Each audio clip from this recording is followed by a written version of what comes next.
All right, AEW number 12 already. This is all about integration or finding antiderivatives. Any questions before we get started? All right. So with number one, find the antiderivative of sine squared minus cosine squared. So with this one, you could try use substitution, although it's not going to work. At least not the way that it is, because you could say, I'm going to let u equal sine, and then du, well, the derivative of sine is cosine. And usually I start by putting du dx and then multiplying both sides by dx. But after a while, I get tired of doing that over and over again. So I just automatically skip to the third step. So it looks like this. And then that means that the problem has to have a cosine of x times a dx. And the problem is it has a cosine squared times a dx. And the only way that you can adjust this line right here is by multiplying by a constant or dividing by a constant. There's no other choices. Even though in algebra, you are allowed to square both sides. And then we would have cosine squared. That's good news. But then the problem is we would have dx squared, which literally means dx times dx. And if you have two dx's, that means you have two integrals. And that means you're doing third semester calculus, not first semester calculus. So the u substitution looks like it's not working. And this is what happens a lot of times with integration. You try one method and it doesn't work out. So you then back up, erase it, and try something else. So another thing that I could try is trig identity. If I was integrating just sine squared, then I would use the trig identity that sine squared equals 1 minus cosine of 2x divided by 2. And then the reason that that's a good idea is because it's getting rid of the square. So instead of having a square, I've got this more simpler 1 minus cosine of 2x over 2, and then I could integrate that. And if you're integrating just cosine squared, then the way to do that is use a similar identity. In fact, it looks exactly the same, except it has plus.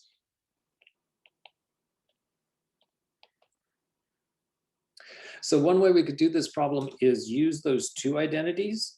So use this one for the sine squared and use this one for the cosine squared.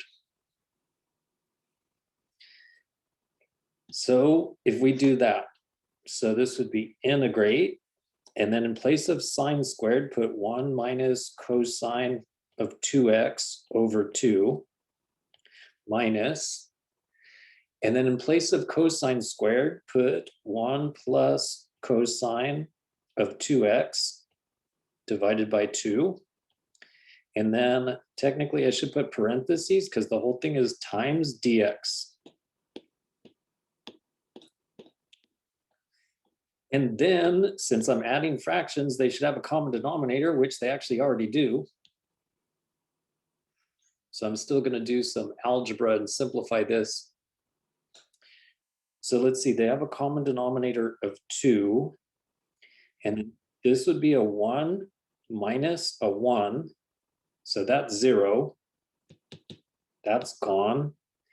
Then there would be negative cosine of 2x, and then minus cosine of 2x. So that means there's negative 2 of them that are cosine of 2x.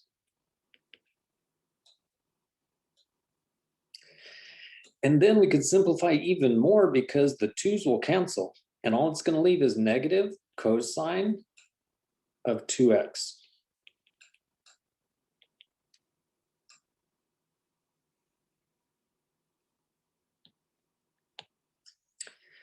And then my brain goes, Oh, of course. Why did you just do all of that work? Because there's yet another trig identity that says cosine of 2x is equal to cosine squared minus sine squared. So that's a common trig identity. Well, notice that the original problem has them in the opposite order. It has sine squared minus cosine squared. So all I really need to do is take this trig identity and multiply both sides by a -1. And then the right side would have positive sine squared and negative cosine squared. And the left side would say negative cosine of 2x. So I could have skipped this work right here if I would have just used this trig identity. But that's okay. I ended up at the same place. So it took me an extra step or two, but that's okay. Okay, so now that we've done the trig identity, now to actually integrate.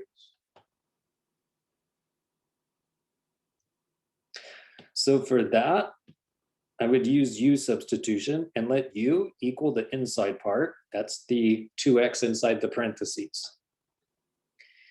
And then do the du equals, the derivative of 2x is 2, and then multiply both sides by dx. So this u substitution is saying you are supposed to have a 2 times a dx, but right here I only have a dx.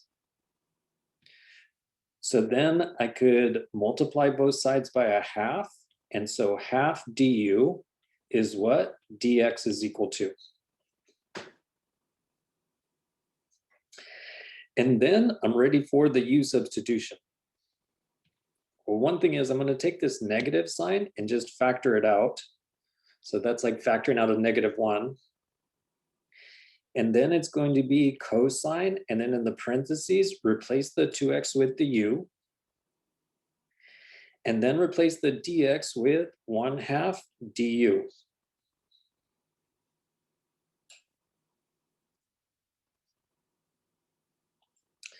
So the constant 1/2, you could factor that out. So there's going to be -1/2 at the beginning. And then the antiderivative for cosine, that's going to be sine of u.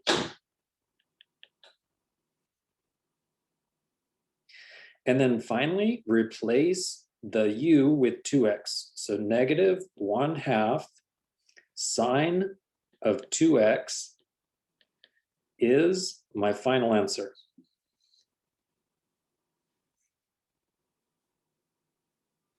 Any questions on that?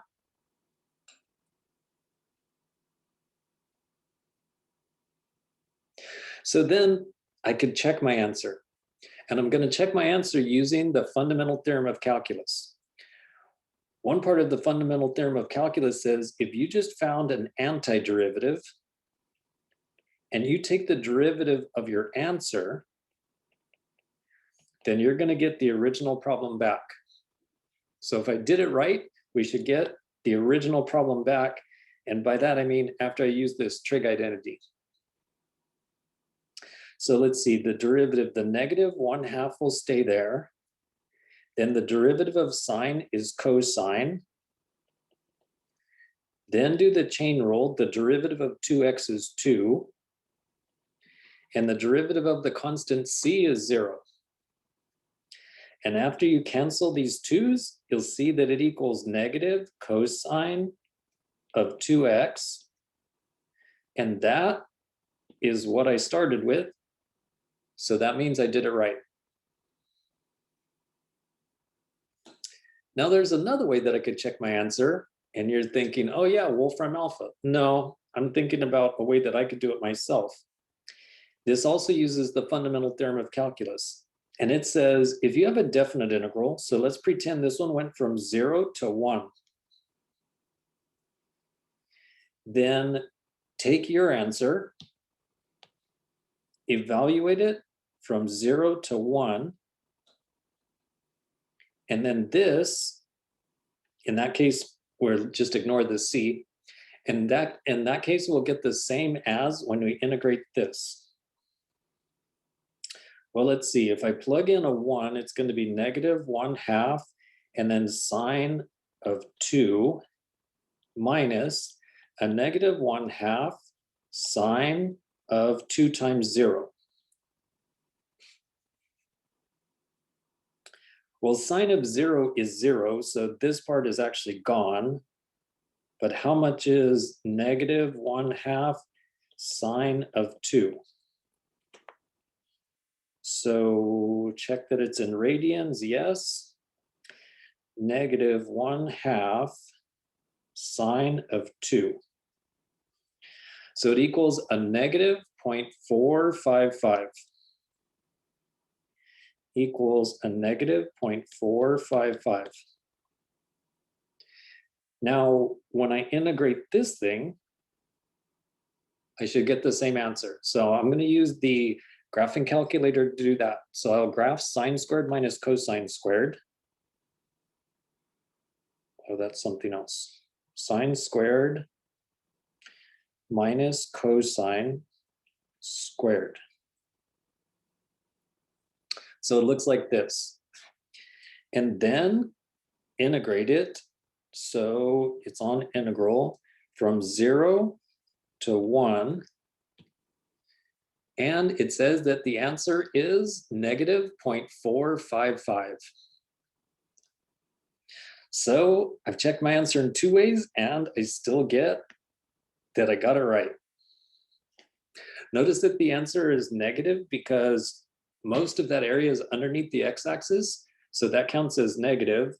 And then over here, there's a little bit that counts as positive, but it's not enough to cancel out the negative. So even though area can't be negative, it's considered negative because down here, the y values are negative. You could also think of it in applications like this could be a business that down here, they were losing money. And then starting like February, they started to make money, but their profits didn't quite balance out their losses. They were still at a loss of -0.455. Boy, got a lot out of that little problem.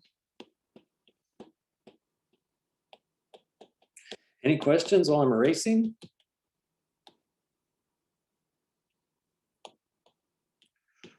All right, then on to number 2. So starting with U substitution, like I say, it doesn't always work, but it's a good thing to try. And you should let the U equal the inside part.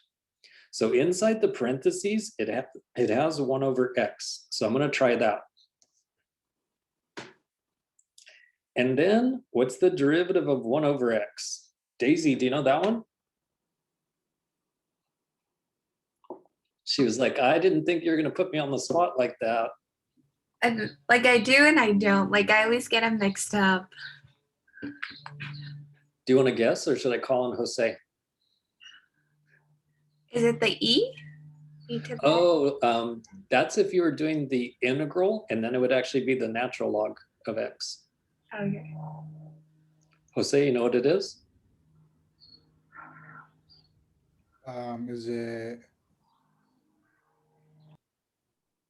Is it 1/x squared? So it's negative Oh, 1/x squared. And then it's time to compare. So this one says, I've got a dx on top and an x squared on the bottom. And this one says, hey, look, I've got a dx on top and an x squared on bottom, but I don't have a negative. So on our little du part, just multiply both sides by -1. And then it's matching the original problem. Dx on top and x squared on bottom, that matches the original problem now. So it's ready for the U substitution. Integrate, and then it's going to be cosine of U. And then the dx with the x squared on bottom, it gets replaced with just a negative du. And I'm just going to factor out the negative in front and then put the du. So the negative sign will stay there, and then the antiderivative for cosine is sine, and then put a plus c. And then the last thing to do is replace the u with the 1 over x, and that one is done.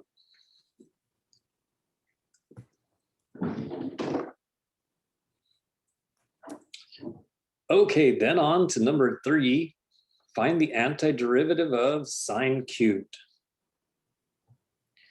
So this is basically saying inside the parentheses, you have sine, and then it's being cubed. So let u equal the inside part, sine of x. And then take the derivative. The derivative of sine is going to be cosine.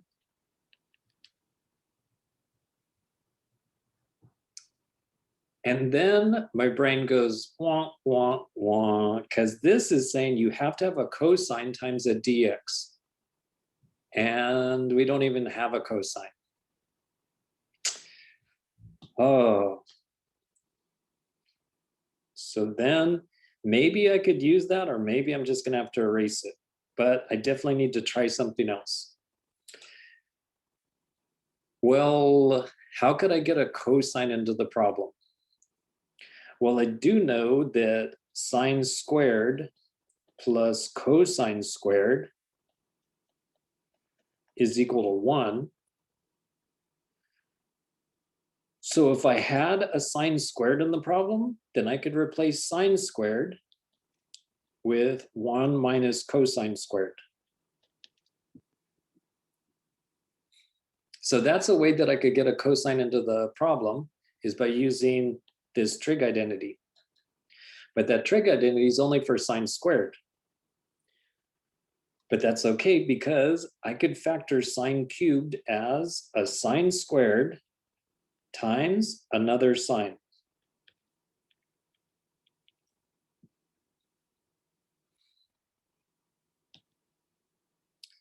And then use this trig identity, replace the sine squared with 1 minus cosine squared. So we'd have 1 minus cosine squared times a sine x dx.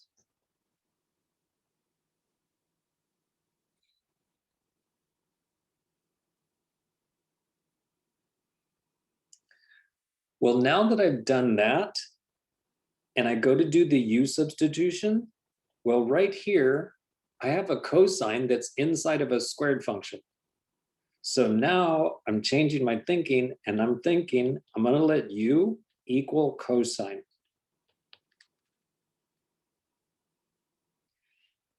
And then the derivative of cosine is negative sine x times dx.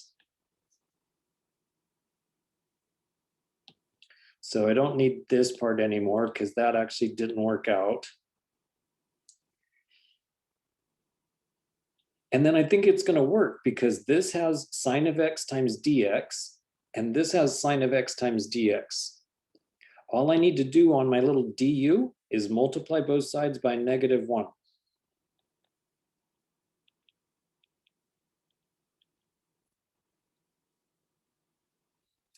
And then that works out perfectly. So this part is going to become 1 minus u squared. And then this part is going to become the negative du. So we'd have 1 minus cosine squared x. No. Sorry. Here we go. 1 minus, and then replace cosine with u. So 1 minus u squared. And then times negative du. And the negative, I'll just factor out.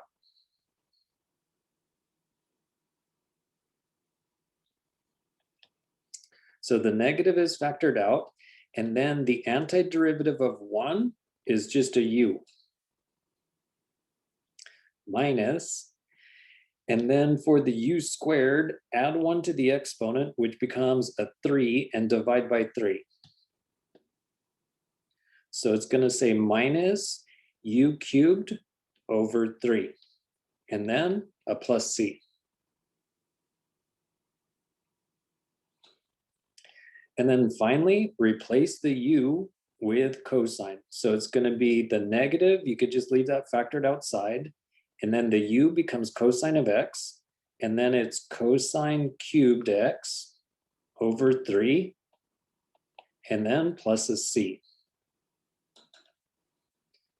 And there is the antiderivative for sine cubed.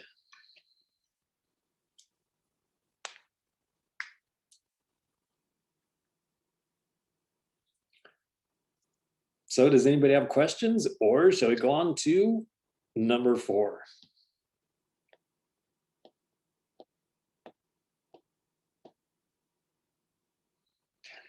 So with number 4, start with u substitution, and the secant is inside of a square function, but then the x cubed is inside of a secant function, which is inside a squared function.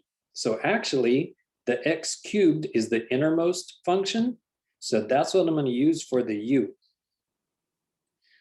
So let u equal x cubed.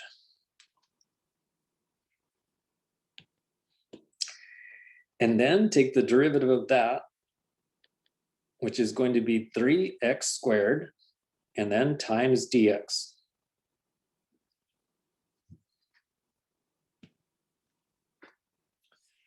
So once again, if you look at the problem, it's got a dx and it's got an x squared. So that is good news, because we also have an x squared times a dx, just like the original problem. But the original problem doesn't have a 3 in it. So divide by 3 or multiply both sides by 1/3.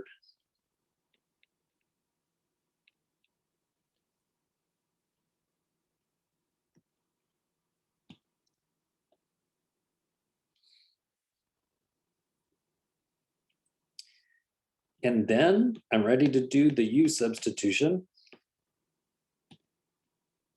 So it's going to be integral. So the secant squared is still going to be there, but the inside part got replaced with u. So it's going to be secant squared u. And then the blue part, x squared times dx, and x squared times dx gets replaced with 1/3 du. And I prefer to just factor out the constant 1/3 and then the du.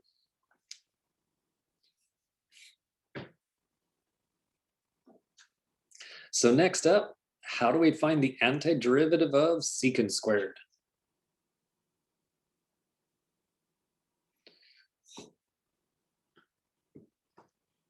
Well, as I may have mentioned before, there's these derivatives that you're supposed to know really well, because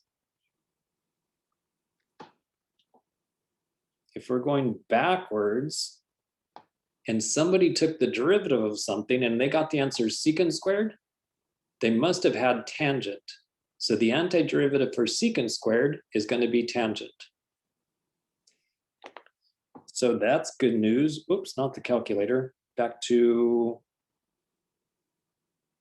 the AEW. So the 1/3 stays there. And then it's going to be tangent of u, and then plus the constant of integration. And then the final answer is just replace, so the 1/3 stays there, just replace the u with x cubed. So it's going to be 1/3 tangent of x cubed, and then plus c.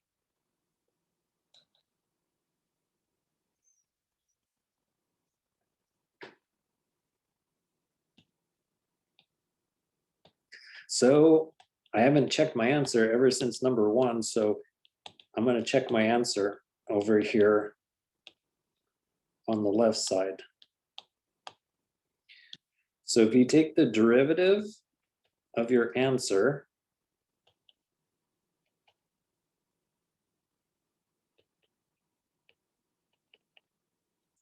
then you should get the original problem back. So taking the derivative, the 1/3 will just stay there. The derivative of tangent is secant squared. And the chain rule says at first, leave the x cubed alone, and then take the derivative of x cubed, which is going to be 3x squared. And the derivative of c is 0. And then just get a nice red pen and say this 3 and this 3 are going to cancel out. And then if you compare that with that original problem, it's got x squared, it's got secant squared, and inside the parentheses, it has x cubed. So they're the same. It worked.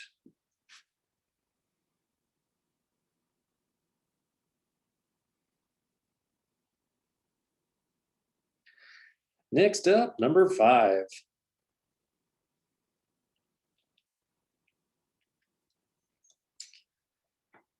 So what should I let u equal?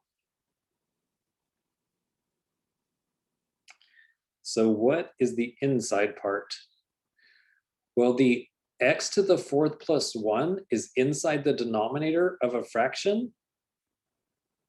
So when you've got a fraction, it's sometimes a good idea to use whatever the denominator is. I'm going to try it. Oops.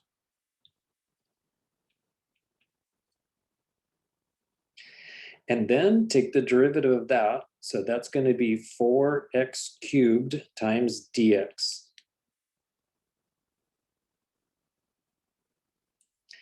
And then when you compare, this one says you're going to have an x cubed times dx. And this one does not have an x cubed times dx. And for this line right here, the only way we could adjust it is by multiplying by a constant or dividing by a constant. There's no other choices. You can't take the cube root because the cube root of dx doesn't even have a meaning. So that is not working out. But if you look at number 6, it actually does have an x cubed times dx. So I could take this and save it over here for number 6. It's going to work for number 6, but it doesn't work for number 5.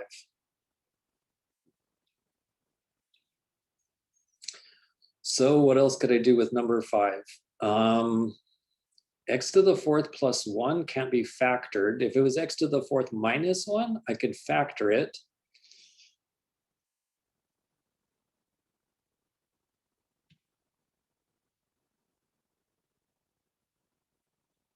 Another way that I could look at it is x to the 4th is actually x squared squared.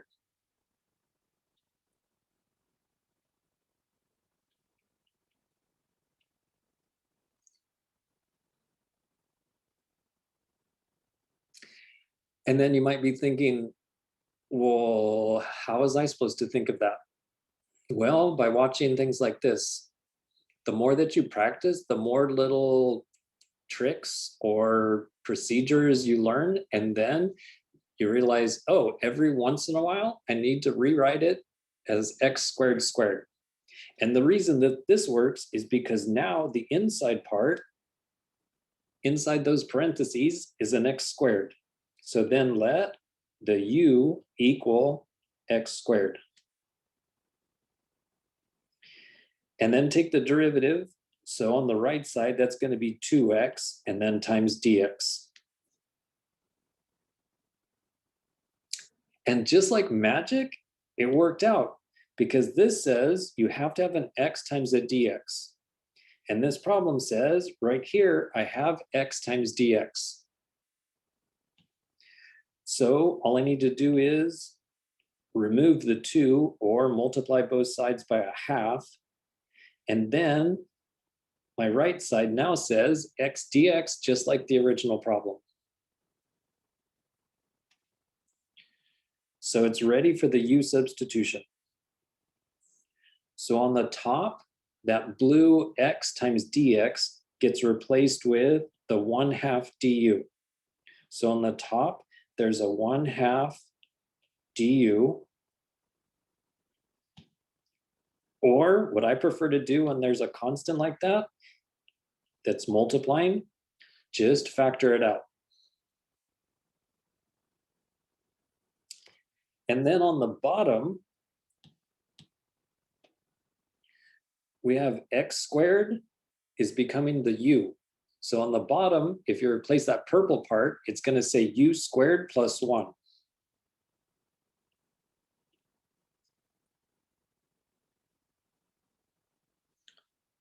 And then as soon as you see that, your brain goes, oh yeah, that's from the derivative of, because I was just looking in my memory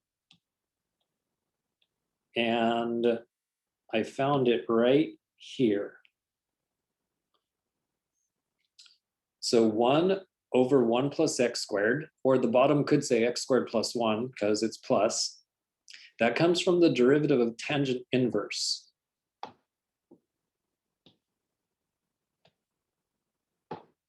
So the 1/2 was already, oops, pencil. The 1/2 was already factored out. And then the antiderivative for the du over u squared plus 1, that's going to be tangent inverse of u. And then plus c.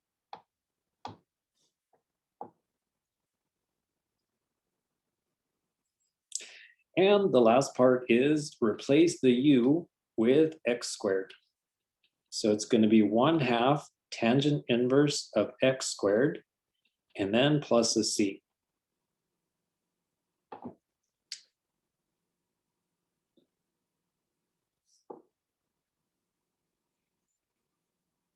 Next up, number 6. So this is the one where having u equal to the bottom part is actually going to work out. Because this one has x cubed times dx, and this one has x cubed times dx. So that is perfect. Then just get rid of the 4. So multiply both sides by 1/4.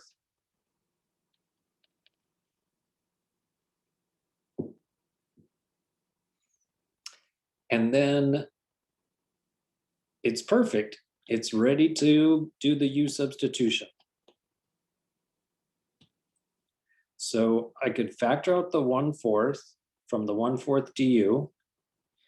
And then on the top, well, the x cubed and the dx gets replaced with 1/4 du. And I already put the 1/4. So on top is going to be du. And then on the bottom, that whole bottom part, well, that's what u equals. So it's just du over u.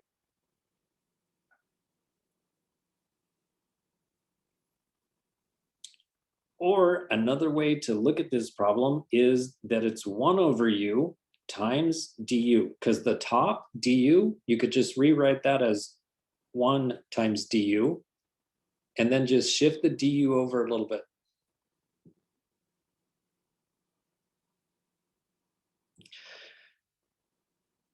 And then we only have 2 more steps.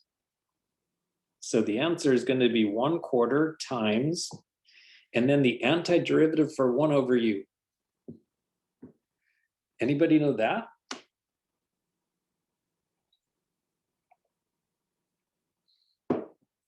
So what do you take the derivative of, where the answer would be 1 over x?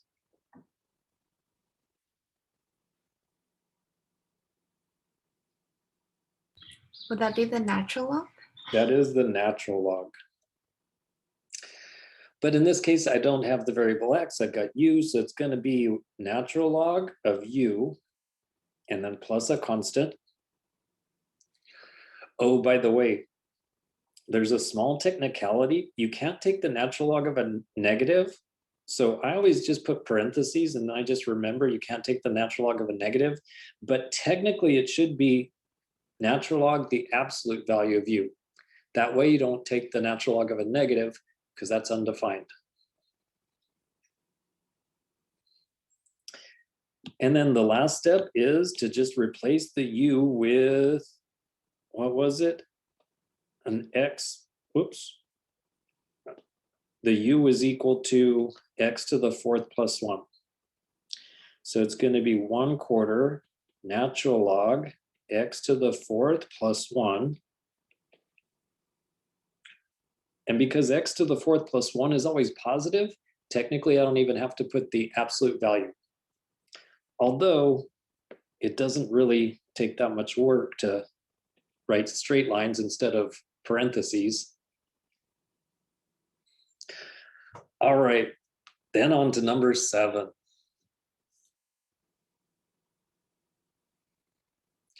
So again, if you start with u substitution, then you should start with the bottom, x to the fourth plus 1. And then take the derivative of that, which is going to be 4x cubed dx.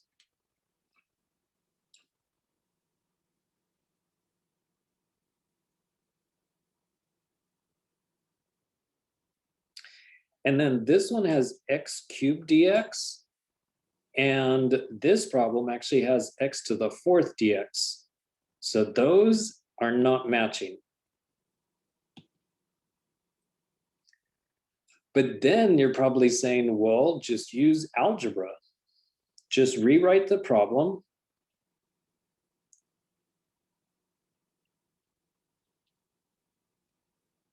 And for x to the fourth, just factor it as an x times an x cubed.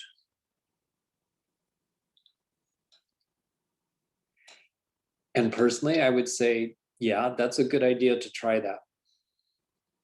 Because now this part, x cubed and dx, matches this part, x cubed and dx. And this part, x to the fourth plus 1, matches this part. The only we problem is this extra x, we don't have anything to replace it.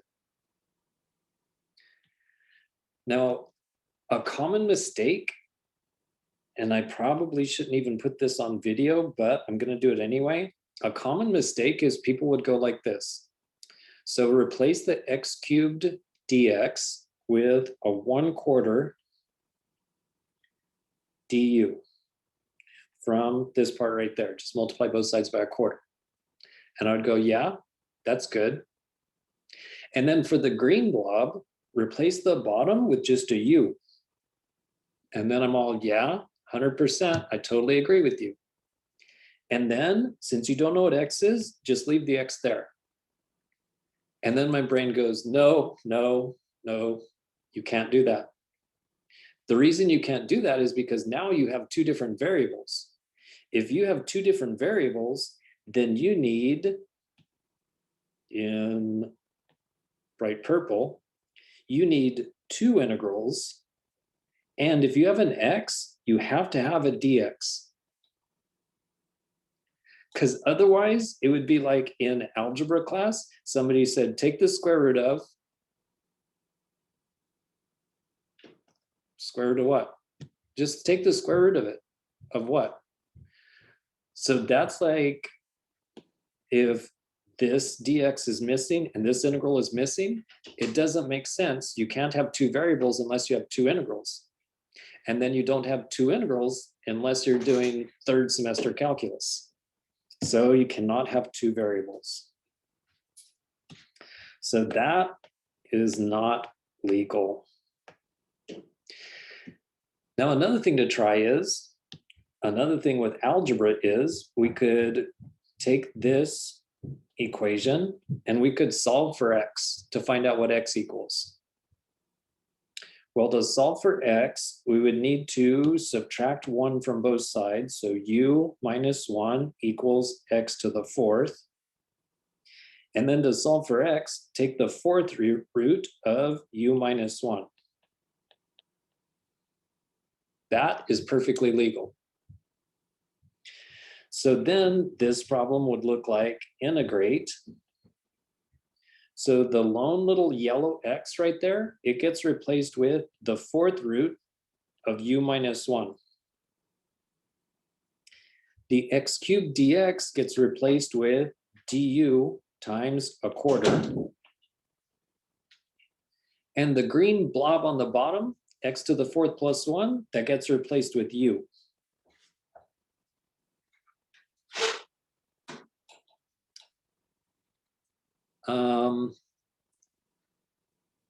Yeah, then what? So part of the idea of u substitution is you're taking something that's more complicated and you're replacing it with something that's simpler. So if you look at this original problem, and then you look at once we did the u substitution, so we're taking a more complicated problem and we're turning it into something that looks much simpler. So instead of an x cubed over an x to the fourth plus 1, it turns out it's as simple as just the 1/4 times the integral of 1 over u.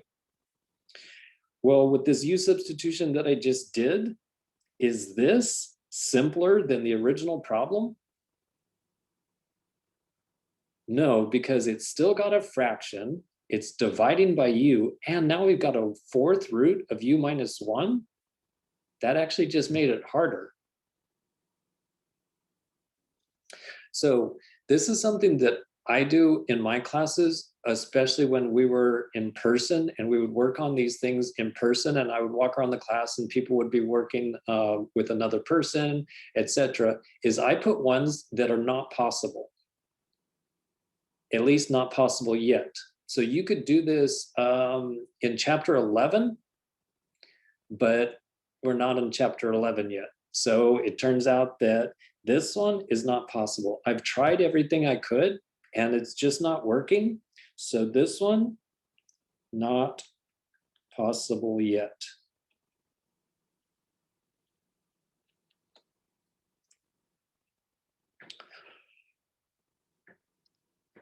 With an emphasis on yet, because it's a chapter 11 problem. Okay, then on to number 8. So number 8 is a definite integral. So we get a number for an answer, not just a function.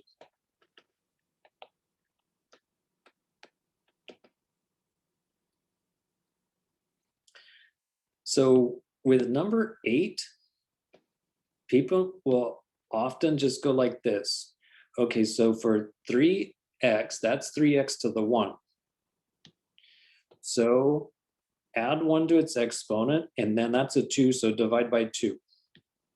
So the antiderivative is going to be 3x squared divided by 2. And the antiderivative for a -2 is -2x.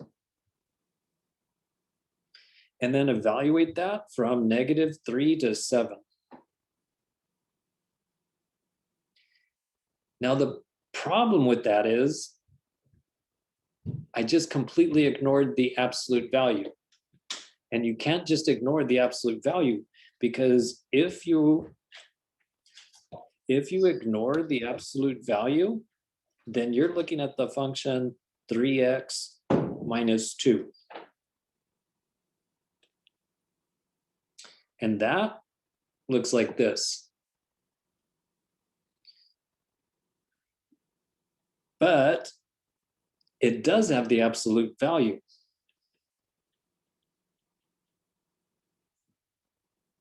And if you go to where x equals 2/3, it's then going to look like a V shape.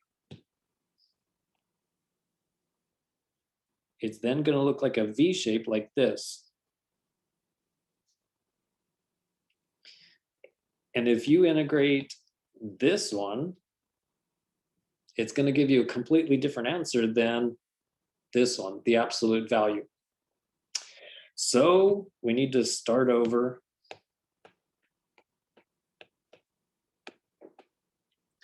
So throughout calculus, there's no other place other than integration that you'll try something that doesn't work, and then you have to start over. With integration, it's very common. You try one thing, it doesn't work. You try another thing, then it works.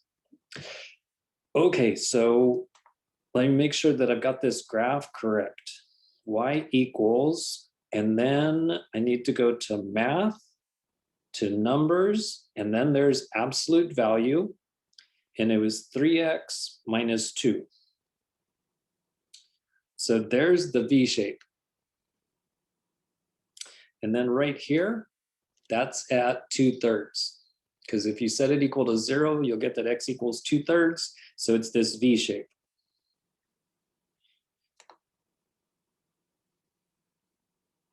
All right. 1147.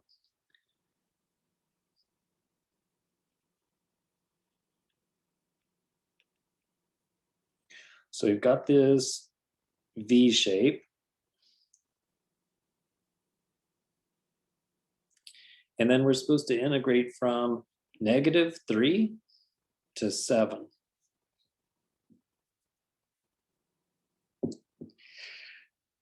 Now there's two ways to do this.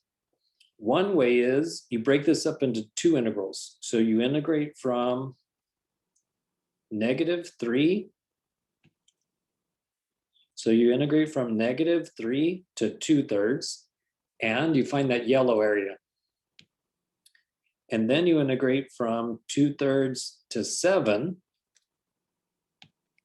And I haven't used brown for a while. You find this brown area.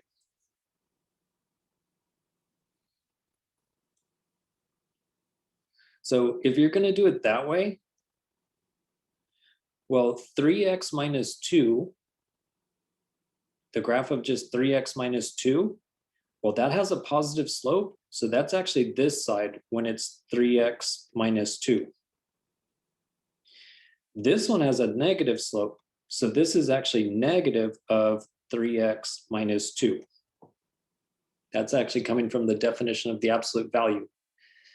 If it's negative, the way to get rid of the negative is take absolute value, or if it's negative, you just multiply by a negative.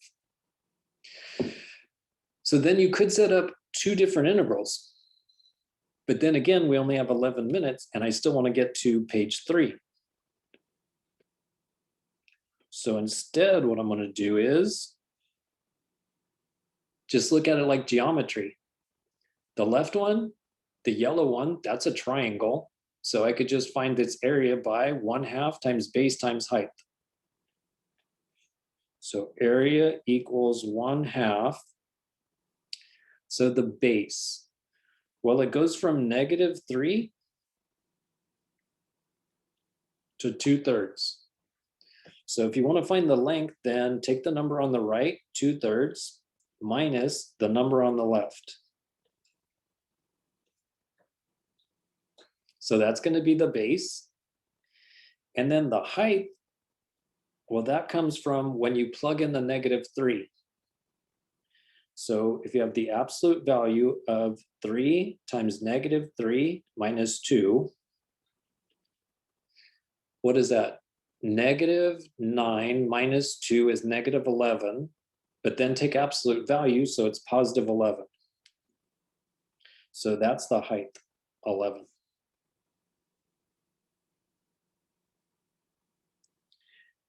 And then for the total area, now find the area for the triangle on the right. So it's going to be 1/2. And then the base, so take the number on the right, 7, minus the number on the left, 2/3. And then find its height. So that comes from when you plug in a 7. So that's going to be absolute value of 3 times 7 minus 2. So that's going to be 21 minus 2, and that's 19.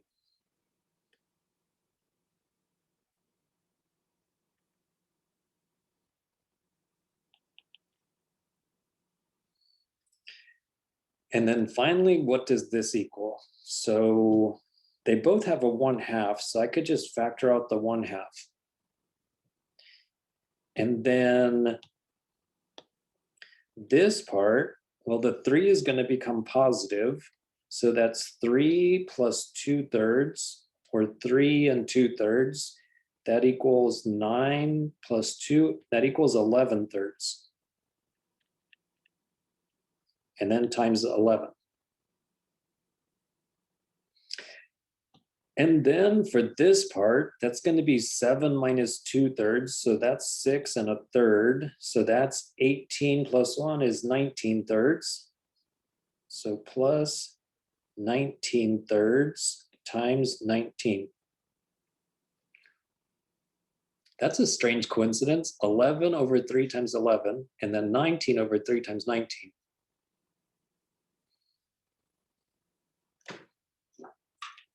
So how much is that? 1/2, and then 11/3 times 11 plus 19/3 times 19. And I put the 1/2 in front. So the area is 80.333, or 80 1/3.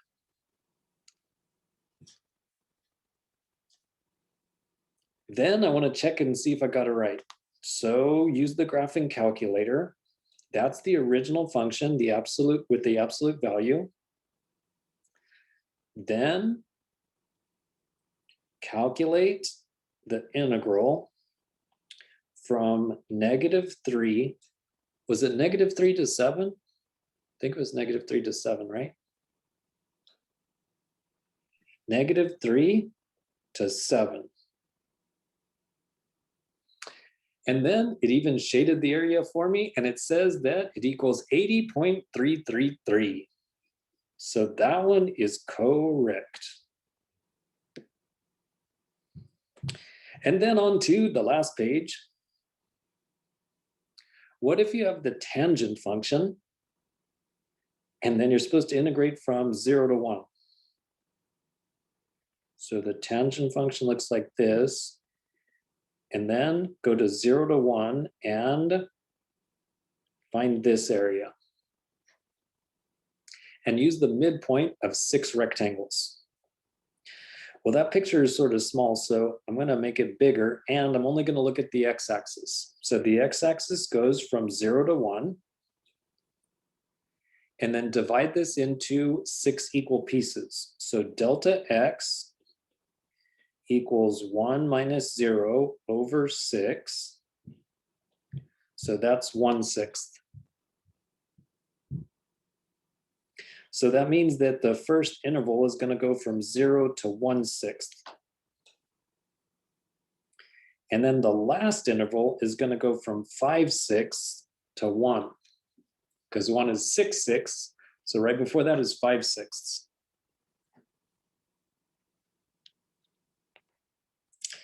And then find the midpoint. Well, because the first one goes from 0 to 1/6, then I just need to take 1/6 and cut it in half. And if you multiply 1/6 by 1/2, that's 1/12. So that's the first midpoint.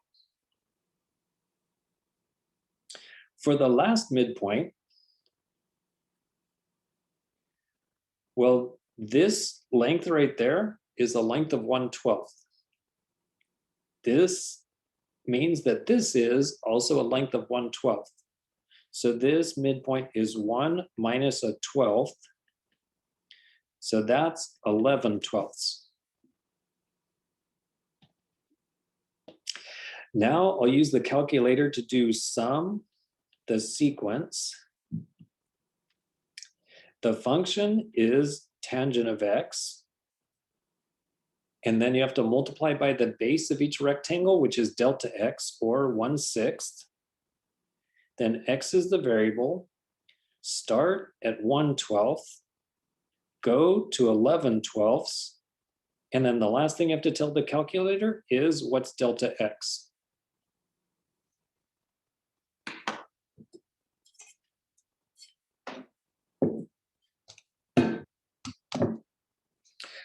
So the app on my calculator, when I do this, it looks different than a regular calculator. So I'm going to use my regular calculator.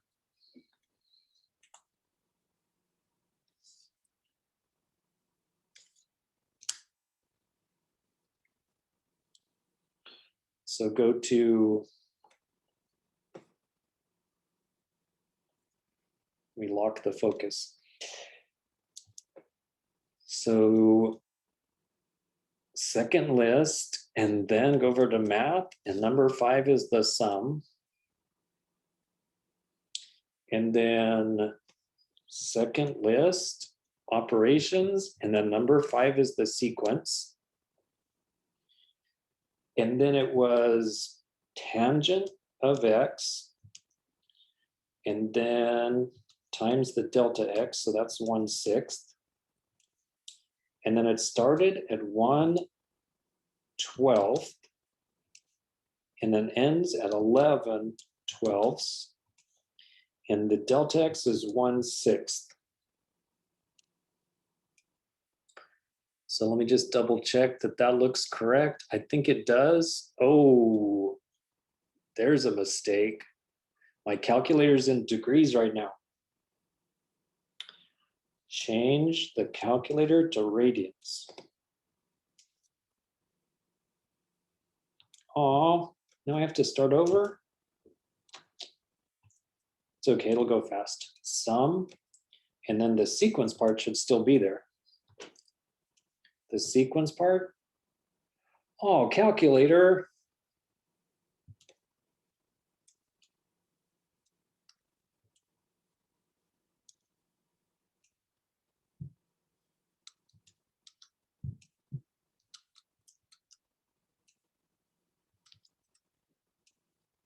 All right, there we go. So it says it's a 0.3955. Calculators, some reason on 4 decimals, that's fine. 0.3955.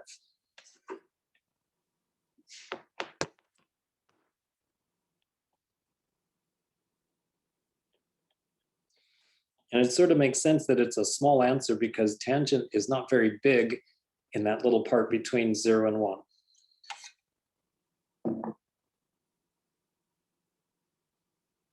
Then for the last question, use the fundamental theorem of calculus. In other words, find the antiderivative of tangent and then evaluate that from 0 to 1, and we will get the exact answer, which of course should be very close to our estimate of 0.3955. So then how do you find the antiderivative of tangent? Well, you could look at this and go, which one of these is tangent? Well, there is this one, but that means that the derivative is secant squared. No, that's not what I want. What I want is, I want something where this side says tangent, and none of them do. Okay, so this little memory card's not going to work. What else do we have? Trig identities. Anybody know a trig identity for tangent? Sine over cosine. Sine over cosine. And then use U substitution. And when you've got a fraction, you should usually try that the U equals the bottom part first. A lot of times it works out. If not, I can erase it and start over, but that's what I'm going to start with, is let the U equal cosine of x. And then the derivative of cosine is negative sine of x. And the original problem does have sine of x times dx, so that's good news. Just transfer the negative to the du. And then it's set up perfect. So it's going to be integrate and then a negative. So I'm just going to factor out that negative. And then this whole sine x dx gets replaced with negative du. And I already factored out the du. Oh, excuse me, I already factored out the negative. So I only have the du. And then the bottom part, cosine of x, is getting replaced with u.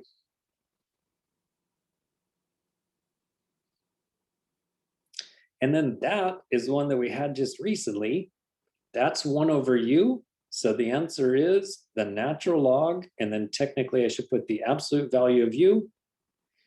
And because we have numbers, I don't put a plus c. Now, right now, I don't put the 0 and the 1 because the 0 and the 1 replace the x. So I first need to change this back to function of x. So it's going to be negative the natural log of cosine, because that's what u is equal to. And now that I have the x back, then put the straight line at the end, and it evaluates from 0 to 1.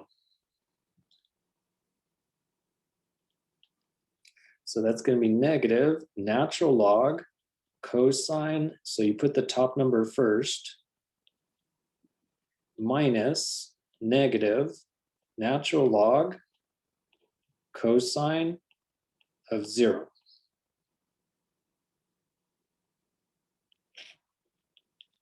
So negative the natural log of cosine.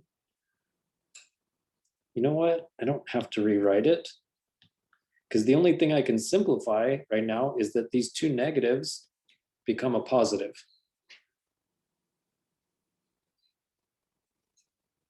So how much is negative natural log of cosine of 1, negative natural log of cosine of 1,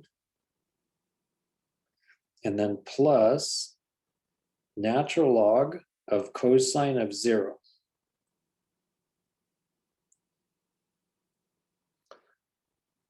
Double check that I have all the parentheses. It looks like it. And it says that the actual answer is 0.616.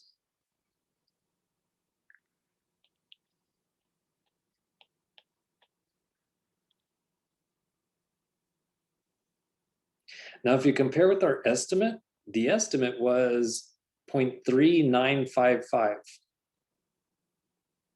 And I'm getting a 0.616. So either my estimate was not very good because I only used 6 rectangles, or perhaps I made a mistake. Well, what we could do is use the calculator to test and see. So integrate from 0 to 1, the tangent function. So tangent of x looks like that.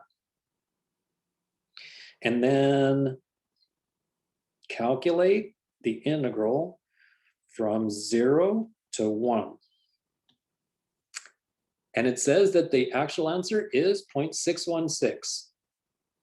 So it turns out that I did do it correctly. 0.616 is the answer. But the reason that our estimate was not very good, well, for one thing, we only used 6 rectangles. And for another thing, let me just pop this picture in real quick.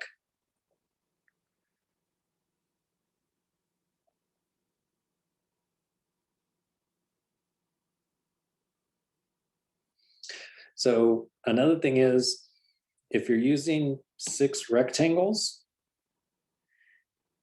then the rectangles would go like this.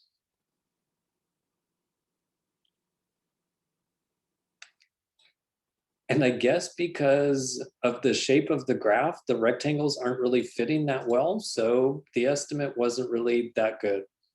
If we wanted this estimate to be better, we should have used something like 20 rectangles or something like that. Then this estimate for number 9 would have been better. Well, that's the end of today's show.